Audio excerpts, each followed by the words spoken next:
On the night of February 19th, 1994, a man in Southern California called 911 because his girlfriend was struggling to breathe.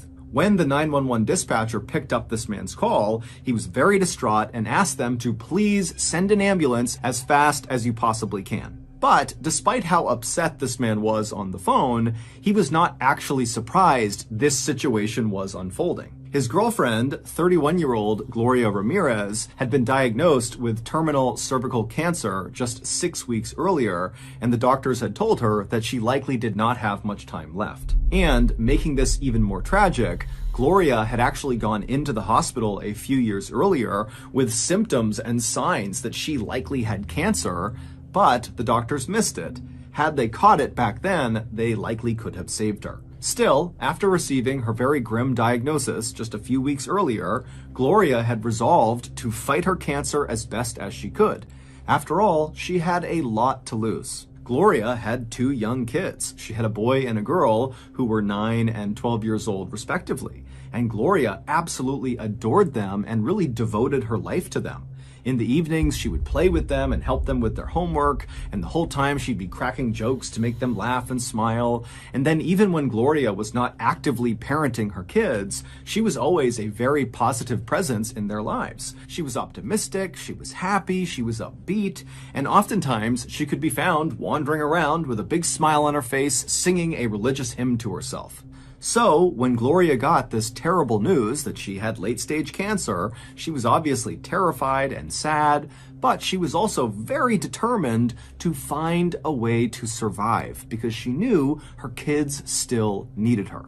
Around the time Gloria was diagnosed, her doctors told her she would begin radiation treatment for her cancer at the end of February, so she had a few weeks to wait. And so during this waiting period, Gloria found herself spending a lot of time researching her disease, looking for things she could be doing on her own right now to make herself feel better or even potentially increase the odds of her survival. So, on February 19th, when Gloria told her boyfriend that she was starting to have some issues breathing, the boyfriend didn't hesitate for a second to call 911 because he knew firsthand from living with Gloria that she was desperate to survive, and so any changes in her symptoms needed to be treated like an emergency. It was around 8 p.m. that night when the ambulance pulled up in front of Gloria's home. Paramedics climbed out, they rushed over to Gloria, they put her on a stretcher, they gave her a mask with oxygen, and then they loaded her into the back of the ambulance, and then seconds later, they were flying down the road with their sirens blaring. While they sped toward the hospital in Riverside, which is a city about an hour east of Los Angeles, one of the paramedics on board the ambulance called ahead to the Riverside Hospital emergency room to talk to one of the doctors. And the doctor who answered was a 33-year-old woman named Dr. Julie Gorczynski, and she loved her job. She loved the thrill and excitement and challenge of working in a big city emergency room. And so she takes this call, the paramedics tell her that they have a patient who has terminal cancer, she's having a hard time breathing, and her heart rate is becoming very unstable to the point where if it's not controlled soon, it's going to kill her. And they told Julie they would be there in about 5 minutes. And so Julie, she hangs up the phone and immediately began preparing for receiving a critical patient, as well as getting trauma room 1 ready, which is where Gloria would be treated. Now, as bad as this situation was for Gloria, for Julie and the other nurses and doctors in this emergency room, this was kind of business as usual. They were used to receiving patients that were in very rough shape. And so as Julie and the rest of her medical team waited for this ambulance to arrive, none of them were worried that they wouldn't be able to handle this patient. They thought tonight was going to be as routine as any other night. However, they would be very, very wrong. The ambulance ride took about 15 minutes, so they pulled into the Riverside Hospital right at 8:15 p.m. And as soon as the ambulance came to a stop, the paramedics jumped out, they ran around to the back, they opened up the back doors, they pulled Gloria out still on her stretcher, and they pushed her as fast as they could through the doors into the emergency room. Once inside, Julie and the rest of her team, they took Gloria and they pushed her left down a hallway into trauma room 1. Once inside, the doctors and nurses immediately noticed that Gloria's heart rate was spiking dramatically and her blood pressure was falling dramatically. So, Julie and her team began administering a standard set of treatments for someone in this condition. They switched Gloria's oxygen mask she had been using on the ambulance ride for a more powerful one. They gave her painkillers, sedatives, and drugs to help steady her heartbeat. And at first, the treatments seemed to be working, because pretty quickly, Gloria's heartbeat began to level out. However, it didn't last. Soon, Gloria's heartbeat was racing so insanely fast that all of these alarms were going off on her heartbeat monitor. Knowing they had to act quickly, Julie and her team began removing Gloria's t-shirt in order to administer electric shocks to her chest with paddles. This is a way for doctors to kind of reset a patient's heartbeat. As the nurses got the electric paddles ready, they and the rest of the medical team suddenly noticed two strange things about Gloria. The first was that Gloria seemed to be emitting this strange garlicky smell from her mouth. The second was Gloria's skin looked very greasy. However, despite the entire medical team taking note of these two things, no one thought they were significant. Lots of patients suddenly are brought into the ER, and very rarely do they have a chance to shower or brush their teeth beforehand. And so they figured that was the reason she looked and smelled that way. Finally, the big electrical paddles were ready, and so the nurses placed them on either side of Gloria's heart, and then they began sending powerful bolts of electricity into Gloria's chest. While the nurses worked on Gloria's heart, other members of the medical team needed to assess Gloria's overall condition, and so to do that, they needed to draw her blood. So a nurse took an alcohol wipe and cleaned a small spot on Gloria's arm, and then she took a syringe and jabbed it inside of Gloria and began the draw. And as soon as she did this, Trauma Room 1 filled with a new smell. It was a chemical smell. And Julie immediately noticed it, and she looked over at the nurse doing the blood draw, and she said, "I think it smells like ammonia in here." And the nurse, who was doing the blood draw, kind of scrunched her face up in disgust and nodded in agreement. The nurse finished the blood draw and then handed the blood vial to Julie. And as Julie was taking this blood vial from the nurse, she noticed the nurse looked suddenly very confused and very disoriented. Her eyes were kind of flickering and she was staring straight ahead like she didn't know where she was. And so Julie, she sees this in the nurse, and then she glances down at this blood vial in her own hand now, and she sees something she's never seen before. The blood inside this vial, Gloria's blood, was full of these small white crystals. But before Julie could tell anybody else in the room about these strange crystals in the patient's blood, the nurse who had done the blood draw went from being dazed and confused to collapsing on the ground. Luckily, another doctor had seen the nurse starting to collapse and dove out and caught her right before her head hit the ground. This collapsed nurse was very quickly placed on a stretcher and wheeled out of Trauma Room 1 so the other doctors and nurses could focus on Gloria, who was obviously dying.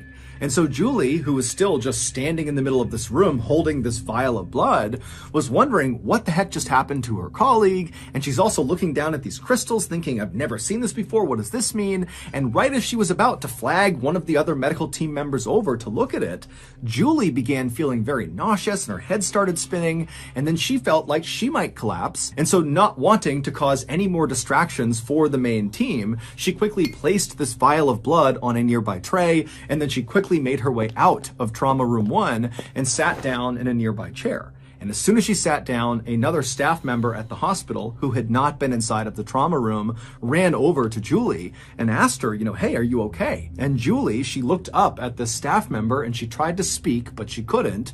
And then her eyes rolled back into her skull and she slumped forward and fell to the ground. And at the same moment that Julie was collapsing outside of Trauma Room 1, inside of the trauma room, there was another thud as another nurse collapsed, and then another, and then another. And before long, screams were coming out of Trauma Room 1 as people inside who had not collapsed yet are looking around, seeing their colleagues just dropping like flies for no reason. And so pretty quickly, the call came out over the hospital intercom to evacuate the hospital. The only people that would stay back would be a skeleton crew of doctors and nurses and Gloria, because they felt like moving Gloria outside right now would likely kill her. We need to save her right now. Outside the hospital, the parking lot very quickly filled up with doctors and nurses and other sick people on stretchers. People were screaming and crying, sirens were blaring, and the medical staff that was still healthy was running all over the place looking for supplies to help treat their coworkers. Meanwhile, back inside of Trauma Room 1,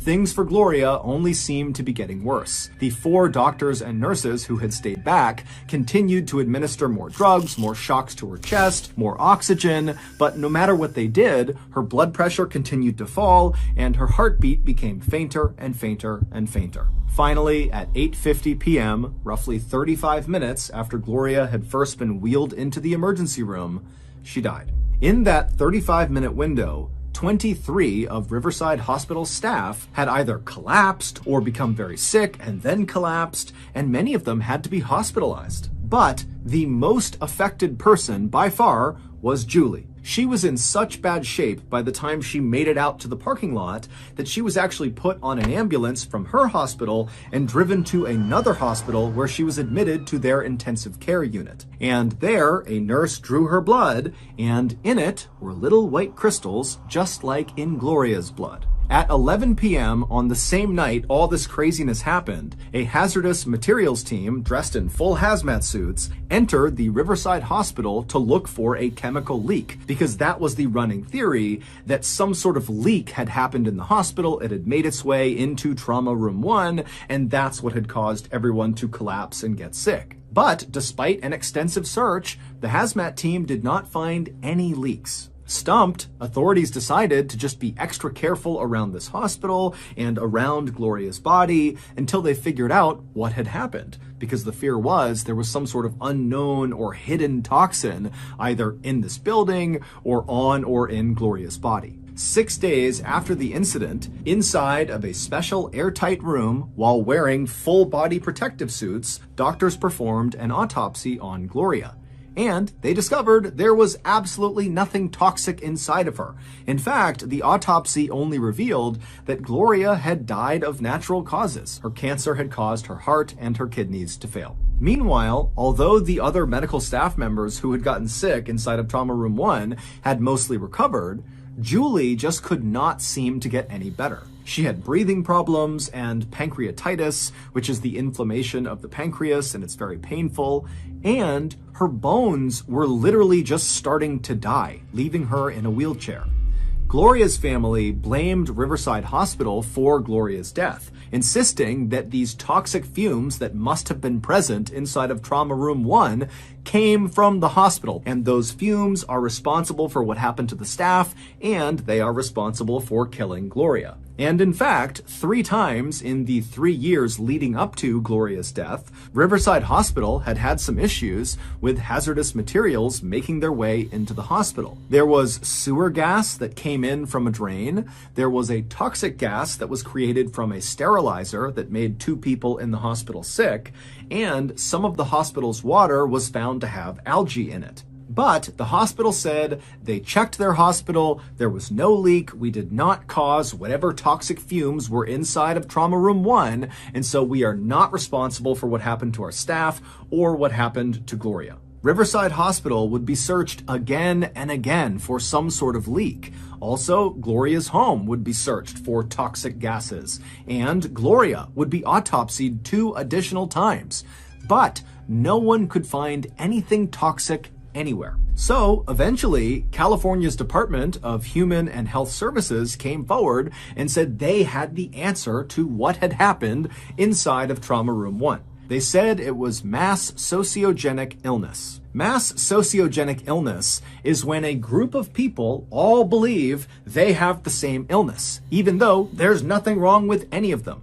It's caused by fear and anxiety. Basically, the state of California was saying that Julie and the other 22 staff members who had gotten sick and collapsed had just pretended. They were making it up. As for Gloria, they said she just died from her cancer. Now, of course, this explanation made a lot of people unhappy, like Gloria's family, and of course Julie, whose medical problems were very well documented. She couldn't walk anymore because her bones were literally dying. And so Gloria's family and Julie said, you know what, we think the hospital is covering something up and we are going to sue. But before they did, an obscure lab located just outside of San Francisco, California, it was called the Forensic Science Center, was called in to do yet another investigation into what happened inside of Riverside Hospital. And what these scientists found would make history. Here is what they discovered. After Gloria was diagnosed with cancer, she began researching not only her disease, but also alternative treatments that she could do on her own before she began her radiation treatment at the end of February. And according to the scientists of Forensic Science Center, Gloria must have begun using a well-known controversial home remedy to help with her pain. It was called dimethyl sulfoxide, or DMSO for short.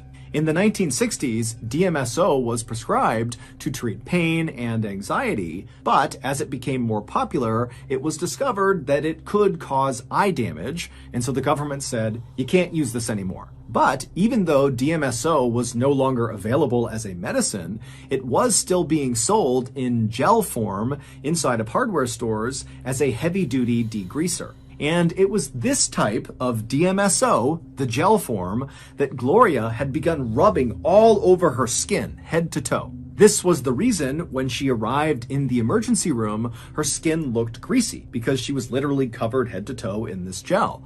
It was also why her breath smelled like garlic, because after DMSO is absorbed into your bloodstream, you emit a sort of garlicky smell both through your pores and out of your mouth. But the discovery that Gloria had been using DMSO did not account for why all these people in the hospital began collapsing and falling ill when they were around her. It turned out on the night that Gloria's boyfriend called 911 because Gloria was suffering from breathing problems, Gloria was also suffering from another medical issue, but it was so minor, the boyfriend didn't think to bring it up to the 911 dispatcher or to the paramedics when they arrived. And this secret medical condition that Gloria had was a urinary tract infection, which is an infection in any part of the urinary system. These are very common and usually very easy to treat. But what nobody realized was that because Gloria had this infection, her body was not flushing out the DMSO chemicals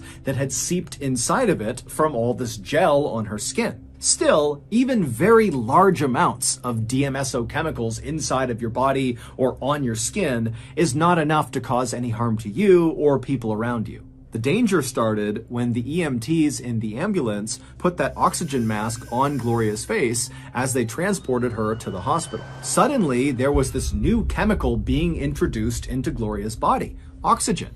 And the scientists from the Forensic Science Center said this new chemical, oxygen, began interacting with the DMSO chemicals trapped inside of Gloria's body, and together they formed a new chemical. Now, if Gloria had gotten to the hospital and responded more positively to the treatments and medicines that the doctors and nurses at the ER gave her, then Julie and the rest of the staff inside of that hospital would never have gotten sick.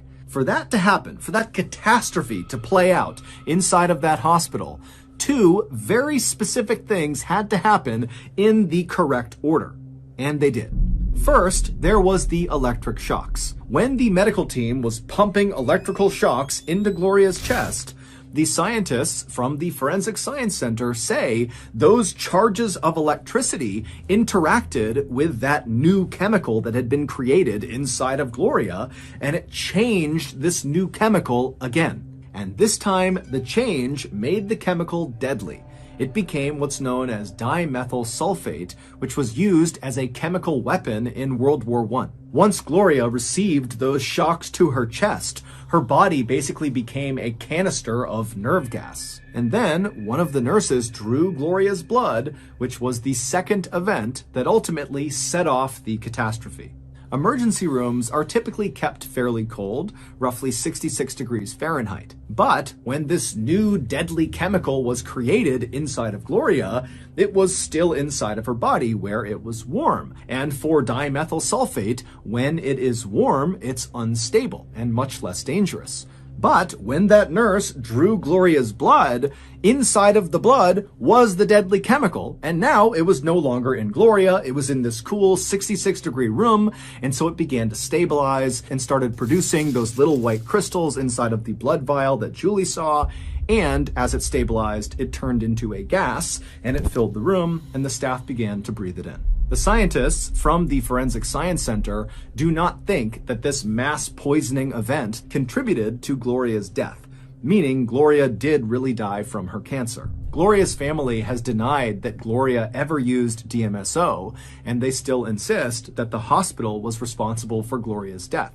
The hospital would ultimately pay $800,000 in settlement money to Gloria's family, but the hospital would never admit that they did anything wrong. Julie's lawsuit against the hospital was ultimately dismissed, and her bones never really recovered from the damage that was done to them, despite 8 surgeries to try to fix them. However, Julie would eventually go back to being a practicing doctor at another hospital, and she has said the ordeal she went through inside of Trauma Room 1 at Riverside Hospital actually made her a better doctor.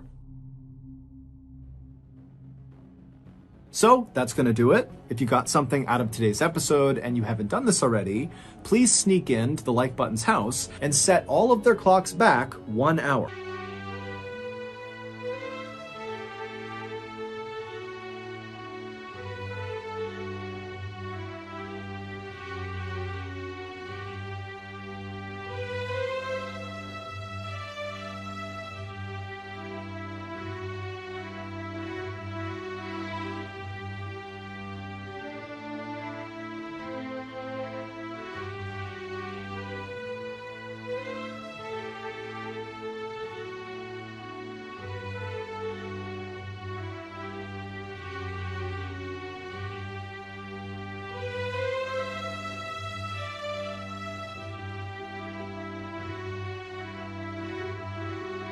In 1804, a man named John Bell decided his farm in North Carolina was just too small for his growing family. So he, along with his wife Lucy and their 6 kids, packed all their belongings onto wagons and then traveled more than 600 miles west to this 1,000-acre patch along the Red River in northern Tennessee. The area they settled was known as Robertson County, and at the time, it was very rural and basically nobody lived there. And so the Bell family, when they arrived in Robertson County, fully expected to have to work with the few families that were there to build up the settlement. Basically, they wanted to build a town from scratch. But this was the kind of work that John Bell was born for. He was raised on a farm where he had a reputation for working extremely hard and never giving up. John was very generous and excellent at working with other people. In fact, when his family was still in North Carolina, John and his very gentle and sweet wife Lucy would open their door to anybody who needed a place to stay or a hot meal,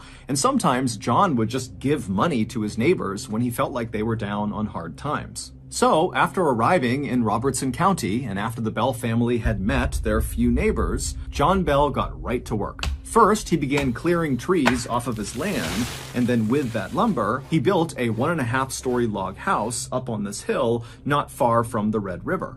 And in fact, the Red River was a very popular picnic spot and fishing spot for the few people that lived in Robertson County, and so in virtue of the Bell's house being so near the river, the Bell family was always running into their neighbors and saying hi and making friends. And so it wasn't long after John and his family had arrived and built this house that the Bell family became one of the most popular families in the area. And for many years, the Bell family lived a very happy and prosperous life in Robertson County. Most mornings, John would wake up first, and then he would rouse the children, who would then leave the house and walk through the nearby woods to go to their school, and then they'd come back before sunset, and then while the kids were at school during the day, John and his older sons would go out and work the land or help build structures around town to build the settlement up, or they would build the boats that they would use to transport the tobacco and meats they produced on their farm down south for trade. John and Lucy would have 3 more kids while in Robertson County, and before long, their oldest children began getting married and starting families of their own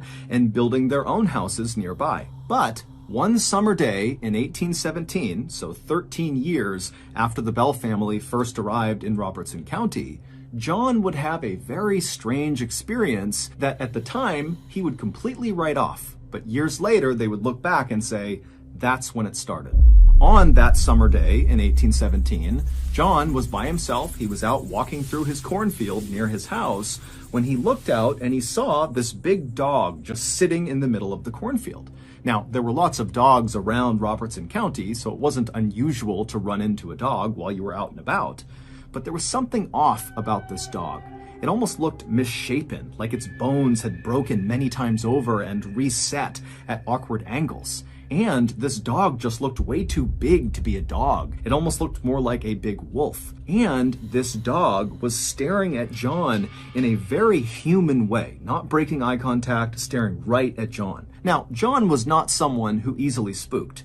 But standing in this cornfield, staring at this dog who was staring right back at him, John couldn't help but feel totally unsettled and a little bit panicked. And so John, who had his rifle with him, raised it and fired in the direction of this dog. And when he did, the dog took off running. And so John, he watched as this dog galloped away from him and disappeared into the tree line of the forest far away. And once the dog was totally out of view, John marched forward to the spot in the cornfield where this dog had been sitting. And when he got there, he was expecting to see the corn kind of pressed down from where this big animal had been sitting, but it wasn't. There was no sign that any big creature had been sitting right there.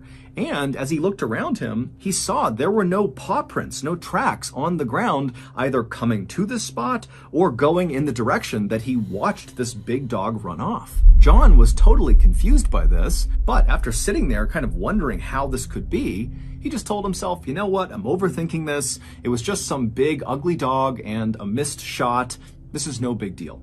And so John promptly turned around and walked back to his house, forgetting all about the dog. But not long after John saw this dog in the cornfield, his family began experiencing other strange things back at their house. At night, after the Bell family had climbed into bed, they would start hearing a knocking sound on the side of their house. And as soon as they got up to go inspect it, the knocking would stop. And then they'd lay back down again and they would hear it again, except it was coming from another side of the house. It was like there was someone or something outside of their house just kind of circling around them, periodically knocking on their walls. Now, John was convinced this was not the work of some animal. This was a person, a prankster, and they were hiding out in the woods somewhere. And so he instructed his family not to mention the tapping sounds to anybody in town because he thought somebody in town was doing this to them and he didn't want them to know that they were on to them. He wanted these pranksters to come back and do it again so he could catch them in the act. But over the course of several weeks, the tapping continued, and every time John would lay in wait and try to run out and see who was there, there'd be no one. And there'd be no tracks anywhere around the house indicating that anyone had ever been there. And as unsettling as these knocking sounds were for the family, they were nothing compared to the things that happened next.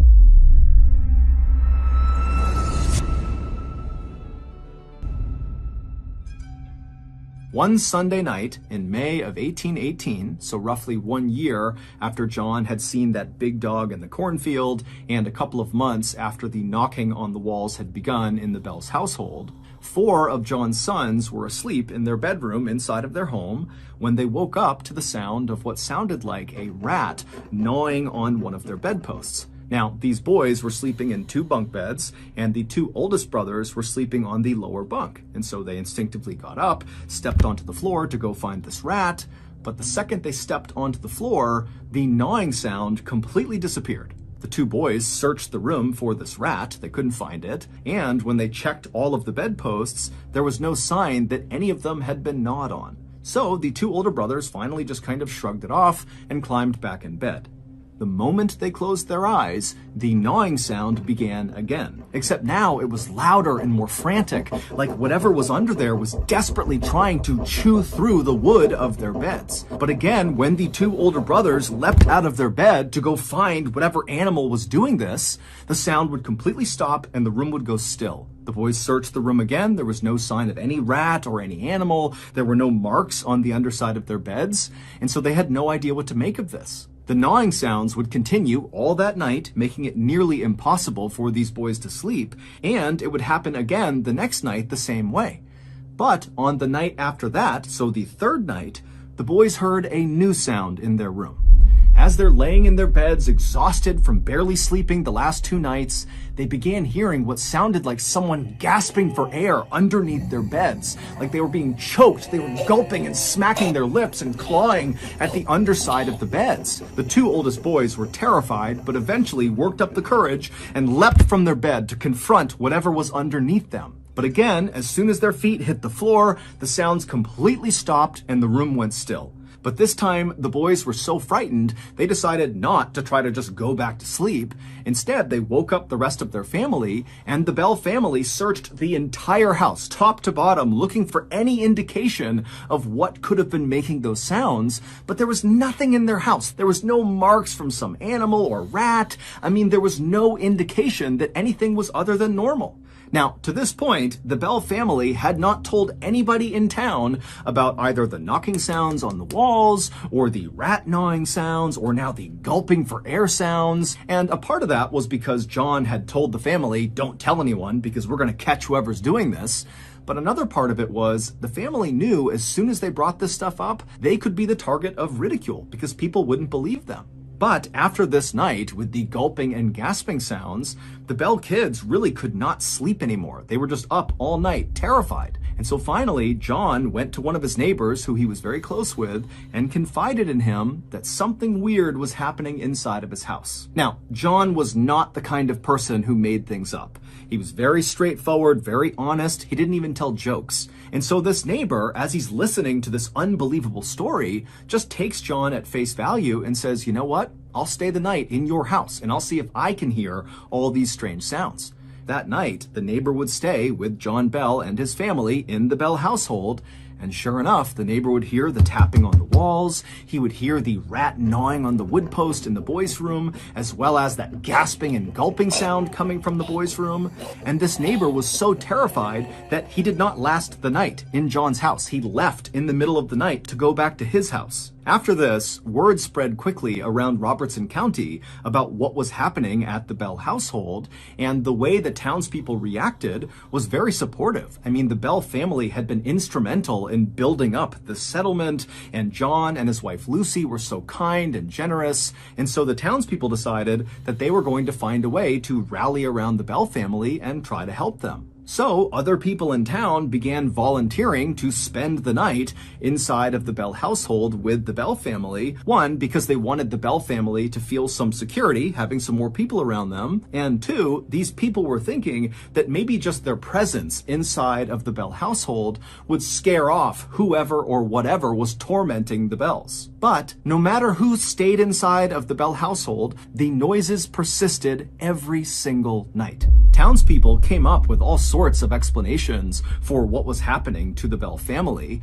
ranging from, John's youngest daughter must be behind this because she wants attention, or other people said maybe there's a family or an individual that hates the Bell family and they're targeting them and they're behind this. There was even a theory that someone in town had learned ventriloquism, which is a kind of performance where the ventriloquist throws their voice so it sounds like it's coming from somewhere else, not from their body. And so the idea was this ventriloquist was just a prankster and they were screwing with the Bell family. But the townspeople searched the Bell's house with the Bell family over and over again, and they never found any sign of what could be making these noises. The people in town even went so far as to have people watch each member of the Bell family as they slept at night to make sure none of them were responsible for these sounds. And sure enough, as the Bell family was being closely monitored, the noises would start, and it was very clearly not coming from anyone in the Bell family. As the months went on, and the Bell family was forced to endure whatever was going on inside of their home, the people in town started to notice something odd about John Bell. Normally, John was a very engaged person, that when he spoke to you, he was locked onto you and really paying attention. But at some point, after these mysterious things began happening at his house, John would be talking to someone, and then suddenly his eyes would kind of gloss over and his jaw would go slack, and it would look like he was staring off into the distance. And then his face would start to twitch. And at first, these twitches were fairly minor and were centered just around his eyes. But over time, these twitches became much more dramatic, to the point where his jaw would start to kind of quiver up and down, and his eyes would begin blinking out of sync. And then when the twitching finally stopped, John, without saying a word to the person he had just been talking to, would just wander back to his house. He'd go up to his bedroom, and he would sit on his bed for hours and hours and hours, just staring at the wall, not eating, not drinking, not saying anything. The Bell family felt like they were hostages in their own home. They had no idea what was causing these things to happen or why they were happening, and they were all filled with this constant sense of dread. As for the townspeople, most of them had come to believe that whatever was happening to the Bell family was likely caused by their neighbor, Kate Batts. Kate was known to be very eccentric and kind of unpleasant, and she was known to be fairly unlucky because her husband had become disabled and her 3 kids had all died young. Kate also had this strange habit of using really big, complex words in her conversations, but she misused the words, and so everything she said kind of sounded off. Townspeople would talk about Kate Batts' witch, and they started referring to whatever was causing the strange phenomenon at the Bell household as just Kate. However, when Kate found out about this, she was totally offended and said she had nothing to do with whatever was happening to the Bells. By September of 1820, the terrifying happenings at the Bell household had been going on for 3 years, and somehow the Bell family had just learned to live with it. However, John Bell was not doing good. It was like the longer these strange things were happening, the more and more John seemed to become a shell of his former self. His sudden dazes and twitching fits began to happen more and more frequently, and the time he would spend afterwards sitting in his bedroom staring at the wall in silence would go on longer and longer and longer. In private, John would tell his wife, Lucy, that he believed someone or something was torturing him to death. And then one day, as John was getting sicker and sicker, one of his daughters, Esther, left the house to go gather up some eggs in the hen house, which was across the lane from where the Bell house was. And so she left the house, she crossed over the road, she began walking up towards this hen house, and as she was walking, she heard what sounded like someone moving behind her. And so she turned around and she saw there was this woman dressed all in black with her head down, walking slowly down the road she had just walked on towards her house. So she's basically walking exactly where Esther had just come from, but Esther had not seen her until just now. So she wasn't really sure how this woman had arrived on the road, but Esther wasn't worried. She looked at this woman, she didn't recognize her, but just assumed she was somebody from town, and that was it. And so Esther turned away from this woman and walked the rest of the way up to the hen house. She went inside, she got the eggs in her basket, and then when she came back outside again and she was back on that road, now facing in the direction of her house, she saw this woman in black with her head down was still trudging along slowly, now much closer to the Bell household. And so Esther, she began walking down the road, looking at this woman, trying to figure out who she was. And as she got closer and closer, she recognized her as somebody from the village. This was a neighbor of hers. And so Esther yelled out a friendly hello. But this woman in black with her head down didn't turn around, she didn't react, she just kept on slowly walking down the lane towards the Bell house. And so Esther began walking a little bit faster, getting closer and closer to this woman, and she yelled out a few more times, "Hey, hello, how are you?" But each time, this woman in black just appeared not to hear Esther. And Esther, she's looking around, and there's nobody else out. It's just her and this woman who's now about 15 feet away from her. And so Esther starts to feel really uncomfortable about this woman. And so Esther just stops on the road and stares at the back of this woman. And the second Esther stopped, this woman who was trudging along also suddenly stopped. And then she reached up with her hands, her back is still to Esther, and she took her bonnet off of her head. A bonnet is a type of hat. And then she dropped the bonnet on the ground, and right away this woman's black matted hair kind of tumbled down over her back. And then this woman, without moving, began reaching up and stroking her hair, running her fingers through her hair as if she was trying to comb it out. And so Esther is watching this, kind of wondering what's going on here. And so Esther began walking slowly closer and closer to this woman to make sure she was okay. But with each step that Esther took towards this woman began running her hands faster and faster through her hair until it almost looked impossible. She was moving so fast. And then Esther realized with horror that she wasn't just combing her hair.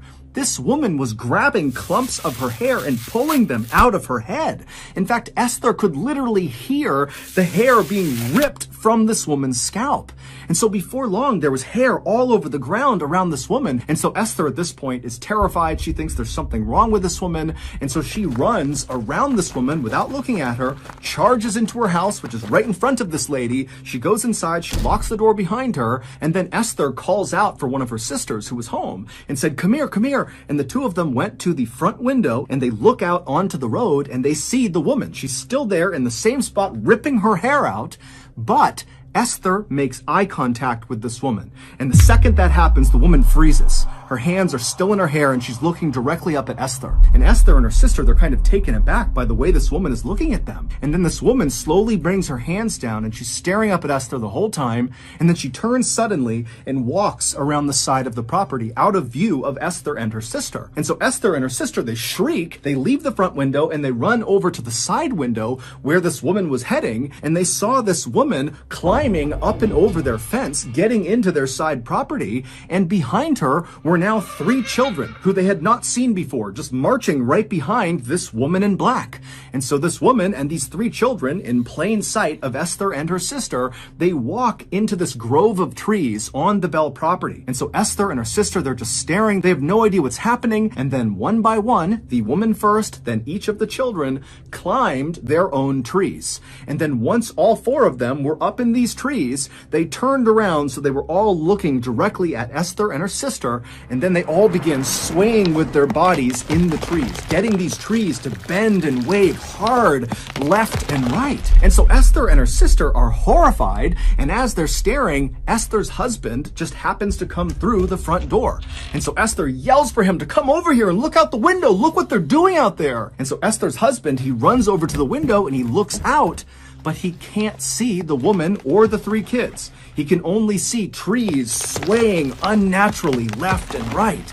And so Esther and her sister, they realize he's not seeing what we're seeing, what's happening. And before long, they're screaming. The husband's trying to figure out what's going on. And finally, the trio just ran from the window, went out the back door, and ran around to the side yard to go confront this woman and these children. But when they got out to the grove of trees, the woman, the kids, they were gone, and there was no tracks anywhere on the ground to indicate that anybody had been there recently. Not long after this incident, sometime in October of 1820, John Bell and one of his sons were out for a walk on their farm. And as they walked, suddenly John stopped and threw his hands up to his face as if he was protecting himself from someone trying to hit him. And then all of a sudden, John's face just went totally slack and his body began to contort into these horrible, grotesque angles, and his back began to arch so far it looked like his back would break. And so John's son, he's watching this happen. He has no idea what to do. And so he just runs over and grabs his dad and tries to pull him upright. And as he does this, this horrifying shriek fills the air. John's son has no idea where it's coming from, but it's so loud it stops him in his tracks. And then as fast as all of this had happened, it all stopped. John was back to normal, laying on the ground, coming to, and the shrieking was gone. It was silent on their farm. And so John's son turns to his dad, and he sees John is crying on the ground. And he says to his son, "I don't have much time left." John's son would help him up, and then the two of them silently just walked back to the house, and John went straight to bed. A few weeks later, on the morning of December 19th, 1820, John didn't come down for breakfast, and so his family went up to his bedroom to make sure he was okay. But when they found him, he was still laying in bed, he was breathing, but no matter what they did, they couldn't wake him up. And so one of John's sons ran to the medicine cabinet inside of their house, but when he opened it up, All the medicine was gone, and in their place was this strange glass vial that contained a smoky, dark liquid that the son had never seen before and no one in the family had seen before. And so the family immediately called for a doctor to come to their house, both for John and also to see what this liquid was. And so the doctor showed up. He didn't really know what to do for John. It didn't make sense that he just was not waking up. And then the doctor checked on this liquid and he said, you need to test this on some farm animals to make sure we know what it does. And so the family went out and found a stray cat and they force-fed it some of this liquid, and within minutes, the cat had died. The Bell family swore they had not put that vial in the medicine cabinet. They had no idea what it was or how it got there. As for John, he would not wake up that day, and in fact, the following morning, when he was still in bed, he died. After John's death, the strange occurrences at the Bell household basically all came to a stop, for the most part. Some people in town reported, after John's death, seeing strange lights floating around the Bell property, and also sometimes they reported hearing a strange sing-song voice kind of coming from somewhere out around their property. John's wife, Lucy, would remain inside of that house until 1838, when she passed away. Today, there's nothing left of the Bell household. However, there is a cave on their property, an underground cave, and people swear that's where whatever tormented the Bells came from. So that's going to do it. If you got something out of today's episode and you haven't done this already, please ungold the like button's goldfish crackers. Before sunrise on August 22nd, 1986, a man named Ephraim Che woke up feeling groggy and confused. As he lay in his bed inside of his small mud brick house perched up on a cliff, he tried to remember what happened the night before. He didn't know why, but he knew, something happened last night. I gotta remember it. But as he lay there kind of jogging his memory, he felt like there were holes in his memory, like he couldn't quite piece together what had happened the day or night before. However, there was one thing he distinctly remembered about the night before, and that was at some point he had heard one really loud boom of thunder outside.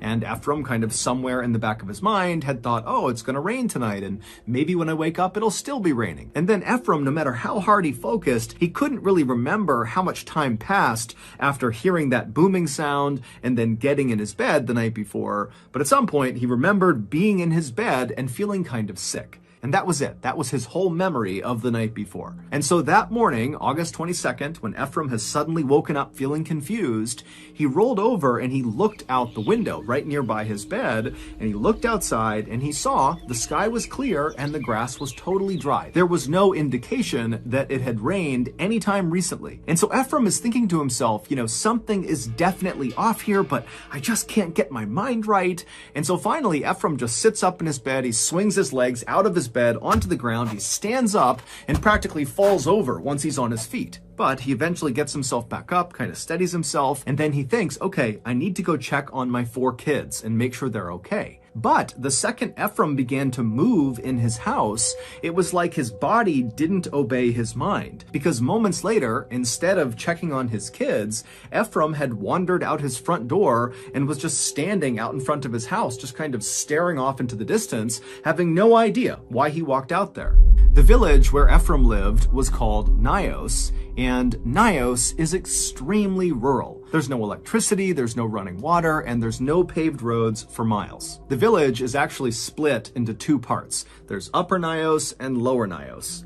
Ephraim lived in Upper Nios, right near this big, beautiful lake called Lake Nios, but the majority of villagers lived in Lower Nios, which was below the lake. So that morning, after Ephraim kind of found himself standing outside of his hut for no reason, he began looking around in hopes that other people would be out and about in Upper Nios, where he lived, so he could go talk to them and try to figure out what was wrong with him or, what was going on generally. But as he scanned around Upper Nios, he saw there was not another soul anywhere. He was it. He was the only person walking around. So, without giving it much thought, Ephraim decided he would just start walking down towards Lower Nios to try to talk to someone down there. And so he left his hut and he began walking down the hill that would take him to Lower Nios. After Ephraim got about halfway down this hill, right when he was near Lake Nios, he stopped because suddenly he became totally aware of the fact that the world was totally silent. Normally, the baboons in the nearby forest would be barking and insects would be humming and birds would be chirping, but now it was just completely, totally silent. Even the mosquitoes that were a totally annoying constant in Ephraim's life were gone. It was like the entire world had just shut down. And as Ephraim is looking around, wondering what is going on here, he hears off to his right, over near the lake, a woman shrieking at the top of her lungs. And so Ephraim whipped his head in the direction the screams were coming from, and he saw there was this woman about 100 feet away. She was a local, and she was looking right at Ephraim, and she was barely dressed, and she was ripping the rest of her clothes off, and she was just screaming. And so, acting on instinct, Ephraim immediately turned and just started running towards this woman. And as he's bounding towards her, getting closer and closer, he's starting to notice there's these strange shapes on the ground kind of near this woman. But as he was staring at them, he just couldn't quite place what they were. But when he got about 20 feet away from this shrieking woman, he stopped again because he realized the shapes on the ground were this woman's entire family. They were all just laying on the ground as if they were sleeping. And near them was all of their cattle, also just laying on the ground as if they were sleeping. But as Ephraim stared at each of these people and each of these animals on the ground, he saw there was some blood around their noses and their mouths, and he realized no person who's sleeping would be that still. These people are all dead. These animals are all dead. And so standing there, Ephraim turned his attention from the bodies back to this woman who had dropped to her knees, and she was grabbing her father's arm and yanking on it and screaming for him to please wake up. But Ephraim could tell there was nothing she could do. Everyone was gone. And Ephraim knew somewhere deep down that, he's supposed to go over and help this woman or console her. But suddenly this wave of fear came over him. The combination of having no idea what's going on, his mind really wasn't working still, and now seeing all these dead people, it was like he just couldn't handle it. And so even though he felt terrible about this, Ephraim took one last look at this very distraught woman and her deceased family, and he turned and he ran away. And when he got back to the main trail, he continued downhill in the direction of Lower Nios.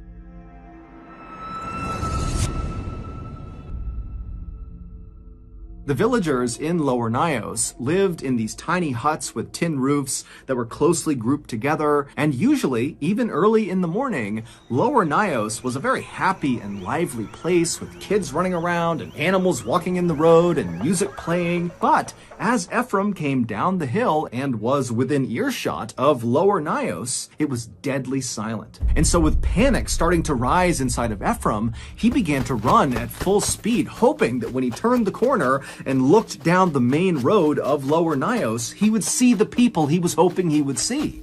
But when he turned the corner and looked down Main Street, all he saw were dead animals everywhere. They completely covered the streets, the sidewalk, everything. And so at this point, Ephraim was so desperate to see another person that he kept his eyes looking straight ahead so as not to look at all the dead animals, and just ran straight into Lower Nios. And he turned towards the first hut he saw, and he ripped the door open and he stepped inside. And as soon as he did, he just stopped. Because on the ground right in front of him was a woman who was very clearly deceased, just laying in the middle of the floor. She had a bowl of corn right near her hand as if she had been eating and then just fell dead. And so Ephraim, he's staring at this dead woman, and then he looks up and he realizes the bedroom is right in eyesight, and he can see her family in their beds. And at first Ephraim thought, oh, they're sleeping. But then as he continued to stare through the doorway into this room, he saw none of them were moving. Their chests were not going up and down from breathing. Her whole family, they were dead too. At this, Ephraim kind of stumbled backwards out of the hut, and then he turned around to face the road he had just been on with all the animals. And when he saw the road again, it was like a piece of his brain started working properly again, because he realized those weren't animal bodies. All those bodies he saw when he came in, those were people. Yes, there were some animals, but most of them were people. He could see people slumped on top of each other, kind of piled up in doorways. He saw one person who was on his motorcycle in the middle of the road, just slumped over his handlebars. And many of the bodies were either naked or partially clothed, with piles of clothing next to them, as if they had been trying to rip their clothes off as fast as they could, like the woman up at the lake had been doing. And as Ephraim looked around in horror, he also realized realized that there were no markings or cuts or wounds on any of these people. It was like they were just going about their lives when suddenly they died. And so without anything else to do, Ephraim just continued to walk in the direction he had come into the village, hoping that if he kept on going, he might run into someone who was alive. And so he begins walking down the road, he's stepping over bodies, he has no idea what to make of this, and then way down the road, up ahead, he sees there are two people coming towards him. There's a man and what looks like his son, and they're jogging down the road, stumbling over bodies, running towards Ephraim. And so Ephraim stops, expecting these people are going to stop and talk to him. But as these two people got closer, Ephraim saw both of them, the father and the son, their eyes were wide and they were looking straight ahead with kind of a distant 1,000-yard stare, and they didn't stop for a second for Ephraim. It was like they didn't even see him. They just kept on running down the road, past all the bodies. Ephraim didn't try to stop him. He just watched as they passed. And then at some point they veered off the road and ran into the forest and disappeared. And it was at this moment that another part of Ephraim's brain seemed to kind of fit into place. Because as he watched this father and son disappear, he suddenly had this memory come flooding back into his mind. And it was a memory of when he was a kid and his grandfather told him a story. And the story was about Nios villagers a long, long time ago who decided they wanted to cross Lake Nios from one side to the other. And so their leader magically parted the waters of Lake Nios, creating a walkway on the lake bed from one side to the other, and the villagers began to walk. And then about halfway across, a mosquito landed on the leader's shoulder, and when he went to slap the mosquito, he lost control of the waters and they came crashing down and drowned all of them. Ephraim's grandfather told Ephraim that the ghosts of these drowned villagers now resided between these two big rocks located near Lower Nios. And so growing up, Ephraim, along with many other people in this village, believed that because of these ghosts, Lower Nios must be haunted. And in fact, that was actually why Ephraim built his house in Upper Nios, to avoid these ghosts. And so now, as this memory of hearing this story from his grandfather has come flooding back to Ephraim, he thinks to himself, of course, all of this is the work of those ghosts. And so fearing he would be attacked next, Ephraim turned and just continued running down the road, dodging bodies as he went. And as he ran along, periodically he would stop at various tin huts and he would fling the door open in hopes he would find some survivors. But each time he went inside, everybody in there would be dead, lying in their beds or sitting in chairs or lying on the ground. But after running for quite a while, Ephraim turned to go into yet another hut, and right as he reached for the door opened on its own. And standing in front of him was the owner of this hut. His name was Joseph Naquain, and he was in much worse shape than Ephraim. The night before, Joseph had been inside of his hut when suddenly outside he heard that very loud booming sound that sounded like thunder to Ephraim. And then after hearing the sound, Joseph heard his daughter in her bed making this terrible snoring sound. And so instinctively, Joseph turned to walk over to his daughter to make sure she was okay, but he only got a few steps before he collapsed to the ground. He had woken up that morning with cuts all over his arms from where he fell, and he was also totally exhausted and very confused like Ephraim, and so he managed to drag himself over to his daughter's bed, and he pulled himself up onto her bed, and when he got up there, he realized his daughter was deceased. And so now Joseph has opened the door and he's looking out, and there's all these dead people everywhere, and Ephraim is looking back at him, and Joseph just can't process anything. He's just standing there in a total daze, and Ephraim, he wanted to say something, but no words could come out, and so he too just stood there looking at Joseph. And the two men just stood there right on the threshold of this hut, staring at each other, saying nothing for several minutes, until finally they both just extended their hands and shook silently, and then Ephraim turned around and ran back into the road. And so Joseph at first followed Ephraim kind of out of instinct, but very quickly he veered off from Ephraim, and Joseph went into his neighbor's hut to see if they were okay. But when he opened the door and went inside, he saw all of his neighbors were deceased. But Joseph, he barely reacted to this. It was like he was so numb to what was going on, he just couldn't process it. But after seeing all of his neighbors dead, somewhere deep down inside of his consciousness, Joseph knew he had to go find help. That was his mission. And so he left his neighbor's hut, he ran back to his own hut, he climbed onto his motorcycle, and he started to drive. It took Joseph a long time to drive to the next closest village, but when he got there, there were people and they were all alive. And so Joseph tried to tell them what had happened in his village, but Joseph just had such a hard time putting his thoughts together that his sentences just didn't make sense. He was kind of incoherent. And then when he did make sense, the things he was talking about, an entire village just suddenly dying, sounded crazy. And so nobody at this other village took Joseph seriously. And so that day, nobody from this other village went to Nios to see what was going on. But the next day, people from this other village did go to Nios. And when they got there, it was exactly as Joseph had said.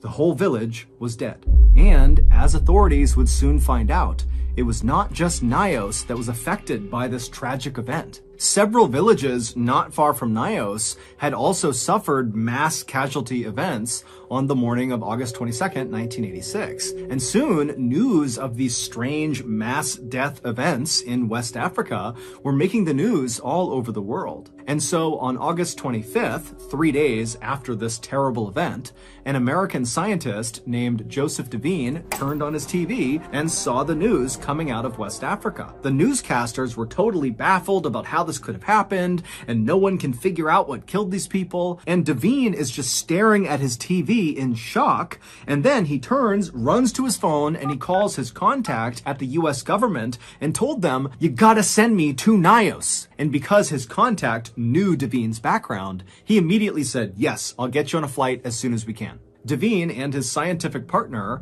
Haraldur Sigurdsson, arrived in Nios 2 days later on August 27th. When they got there, they saw the military was burying the dead in these huge mass graves, and looking on were the few survivors of this event, like Joseph and Ephraim.